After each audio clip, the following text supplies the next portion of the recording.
SLBC ప్రాజెక్టులో జరిగిన ప్రమాదాన్ని నివారించడంలో కానీ సహాయక చర్యలు చేపట్టడంలో ప్రభుత్వం దారుణంగా విఫలమైంది.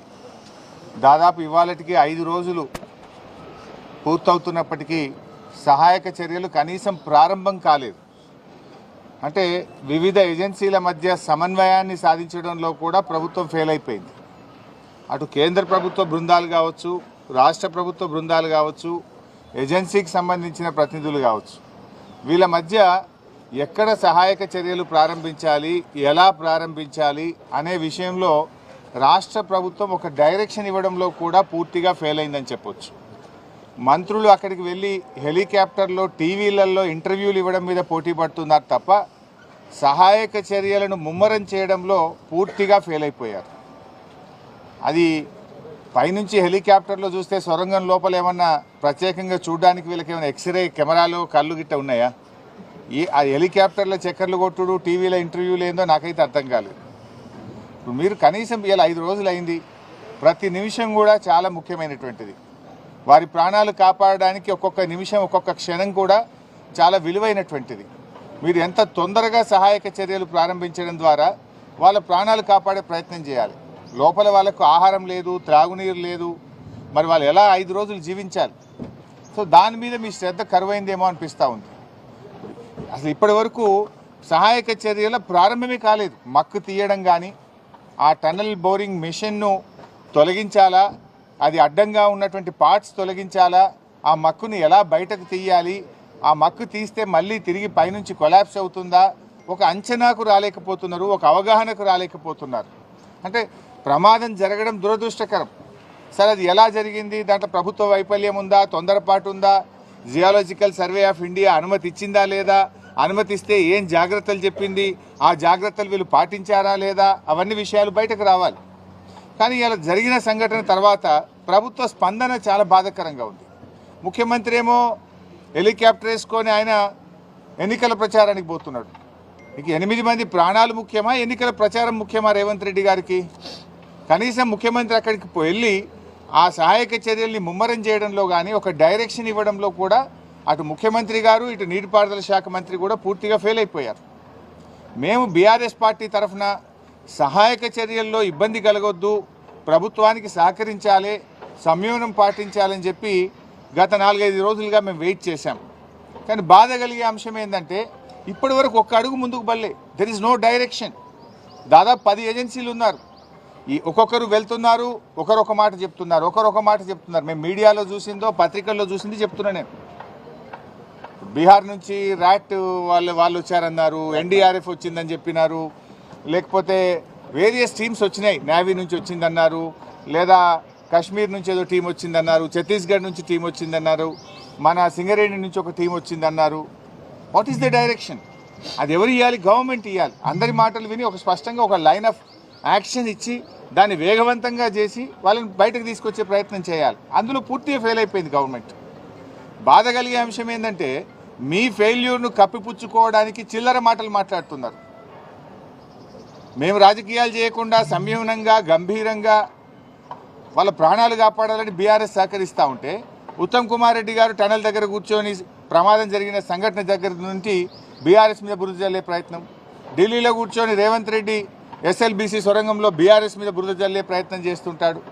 వెంకటరెడ్డి గారు అయితే ఆయన నీళ్లు, వాటర్ అంటాడు, ఆయన ఏం మాట్లాడతాడో నేను ఆయన గురించి మాట్లాడి దండగా.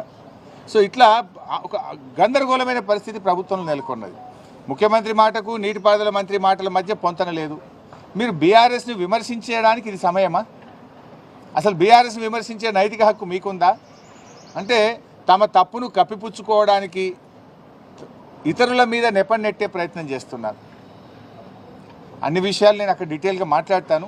సో ఈరోజు మా మహబూబ్ నగర్ మరియు నల్గొండ జిల్లా మాజీ మంత్రివర్యులు, మాజీ శాసనసభ్యులు, శాసన మండలి సభ్యులు, పార్టీ సీనియర్ నాయకులు అందరం కలిసి అక్కడికి వెళ్ళి మరి ఎవరైతే బాధిత కుటుంబాలు ఉన్నాయో వారికి ఓదార్చడానికి, వారికి ధైర్యం చెప్పడానికి, మరి ప్రభుత్వ సహాయక చర్యలు నిజంగా ఎలా జరుగుతున్నాయో, కరెక్ట్గా చేస్తున్నారా లేదా, మాకుండే అనుభవాన్ని, మాకుండేటువంటి ఆలోచనలు కూడా వీలైతే త్వరితగతిన వేగవంతంగా సహాయక చర్యలు జరపడానికి మా యొక్క సూచనలు కూడా అందించాలనే ఉద్దేశంతో బీఆర్ఎస్ పార్టీ బృందం మేము అక్కడికి బయలుదేరి వెళ్తున్నాం. చిన్న విషయం, నిన్న ముఖ్యమంత్రి ఢిల్లీలో కూడా చిట్చాట్ చేస్తూ గత 10 నెలల్లో బీఆర్ఎస్ ఎస్ఎల్బీసీ పట్టించుకోలేదు కాబట్టి అది కూలిపోయిందని అంటున్నారు. రేవంత్ రెడ్డికి నిజాలు మాట్లాడు ఆయన జీవితంలో రాదు.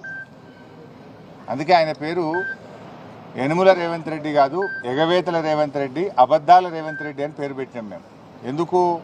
ఇచ్చిన హామీలను ఎగబెట్టింది కనుక ఎగవేతల రేవంత్ రెడ్డి, నోరిప్పితే అబద్ధాలు తప్ప నిజాలు మాట్లాడాడు కనుక అబద్ధాల రేవంత్ రెడ్డి ఆయన. ఇవాళ ఈ ప్రాజెక్టు 9 ఏళ్ల కాంగ్రెస్ హయాంలో ఎస్ఎల్బీసీ ప్రాజెక్టులో 3,300 కోట్ల రూపాయలు ఖర్చు పెడితే 9 ఏళ్ల బీఆర్ఎస్ హయాంలో 3,900 కోట్ల రూపాయలు ఖర్చు పెట్టాం. అంటే కాంగ్రెస్ హయాం కంటే 600 కోట్ల రూపాయలు బీఆర్ఎస్ ప్రభుత్వం ఎక్కువగా ఖర్చు పెట్టింది. మాకు 2 సంవత్సరాలు కరోనా వచ్చి ఉత్తర భారతదేశం నుంచి వచ్చిన కూలీలందరూ కూడా వాళ్ళు వాపసు వెళ్ళిపోయారు. చాలామంది కూలీలు కరోనా సమయంలో వెళ్ళిపోయి పనులు ఆగిపోయినాయి. అంటే 2 వరుస కరోనా సంవత్సరాలు వచ్చినా కూడా కాంగ్రెస్ హయాం కంటే బీఆర్ఎస్ హయాంలోనే 600 కోట్ల రూపాయల పనులు అదనంగా జరిగాయి. ఈ ప్రాజెక్టులో 2 సొరంగాలు, 2 బ్యాలెన్సింగ్ రిజర్వాయర్లు ఉన్నాయి.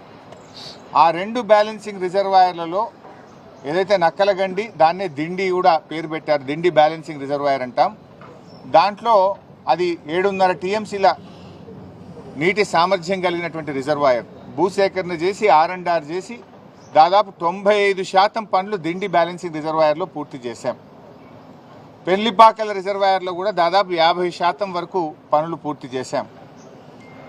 ఎస్ఎల్బీసీ టనల్లో ఆ రోజు పనులు ఆగిపోయి కాంగ్రెస్ హయాంలో మూలకు పడితే కేసీఆర్ గారు అసెంబ్లీలో అఖిలపక్ష సమావేశాన్ని పిలిచి ఆనాటి ప్రతిపక్ష నాయకులు జానారెడ్డి గారితో సహా నల్లగొండ జిల్లా నాయకులను కూడా పిలిచి అన్ని రాజకీయ పార్టీలను పిలిచి అందరి అభిప్రాయాలు తీసుకొని 100 కోట్ల రూపాయల మొబిలైజేషన్ అడ్వాన్స్ ఇచ్చి పనులను పునఃప్రారంభింపజేసింది మా బీఆర్ఎస్ ప్రభుత్వం, ముఖ్యమంత్రి కేసీఆర్ గారు. అయితే మేము చేయాల్సిన ప్రయత్నం చేసినాం. లోపలికి వెళ్ళిన తర్వాత వాటర్ సీపేజ్ పెరిగింది, 2 సార్లు బేరింగ్లు ఫెయిల్ అయిపోయినాయి. అమెరికా నుంచి స్పేర్ పార్ట్స్ తెచ్చి టెక్నీషియన్స్ తెప్పించి దాన్ని మరమ్మతు చేయించి కూడా మేము పనులు ముందుకు తీసుకుపోయాం. బీఆర్ఎస్ హయాంలో 13 కిలోమీటర్లు టనల్ పనులు మేము పూర్తి చేశాం. అంటే అంత బాగా మా హయాంలో పనులు జరిగినాయి. అటు రిజర్వాయర్లు చేసినాం, 13 కిలోమీటర్ల టనల్ చేసినాం. నేను అడుగుతున్న రేవంత్ రెడ్డిని, నువ్వు 15 నెలలు అయింది గవర్నమెంట్ వచ్చి, 15 మీటర్లు తవ్వినావు. నీ 15 నెలల్లో 15 మీటర్లన్నా తవ్వినవా ఎస్ఎల్బీసీ సొరంగం అని అడుగుతున్నాను నేను. ఎవరు పని చేయండి? మేము 13 కిలోమీటర్లు తవ్వినాం. కానీ రేవంత్ రెడ్డి 15 నెలల పాలనలో ఎస్ఎల్బీసీ సొరంగంలో 15 మీటర్ల పని కూడా జరగలే. 15 తట్టల మట్టి కూడా ఎత్తలే. నువ్వా మాట్లాడేది? ఇవాళ మేము కాళేశ్వరంలో 203 కిలోమీటర్ల టనల్ తవ్వాం. పాలమూరు ఎత్తిపోతల పథకంలో 100 కిలోమీటర్ల టనల్ తవ్వాం. మేము పనులు చేసి చూపించాం. ఎస్ఎల్బీసీ సొరంగంలో కూడా 13 కిలోమీటర్లు తవ్వాం. 3,900 కోట్ల రూపాయల పనులు బీఆర్ఎస్ ప్రభుత్వం చేసింది. అయినా రేవంత్ రెడ్డి మాట్లాడాల్సింది ఏంటి? ఢిల్లీలో వాళ్ళ ప్రాణాలు ఎట్లా కాపాడుతున్నాం, వాళ్ళ ప్రాణాలు కాపాడడానికి ప్రభుత్వం ఏ రకమైన చర్యలు తీసుకుంటుంది, ఎప్పట్లోగా రిలీఫ్ మెజర్స్ పూర్తవుతాయి, ఎప్పట్లోగా సహాయక చర్యలు పూర్తయి వాళ్ళని బయటకు తీసుకొస్తాము. ఢిల్లీలో నువ్వు అదా మాట్లాడాల్సింది? గత ప్రభుత్వం మీద బురద జల్లే ప్రయత్నం చేస్తావా? అంటే యు ఆర్ ఇన్ డిఫెన్స్. మొన్న కూడా కరీంనగర్ పార్లమెంట్ ఎన్నికలకు పోయి మీ ఓటే విలేయలేదు, మీరు ఎత్తెంత ఏ పోతెంత, మాకు గెలిచినా ఓడినా నా గవర్నమెంట్ పడిపోదు అని ఆడబోయి మాట్లాడొచ్చింది.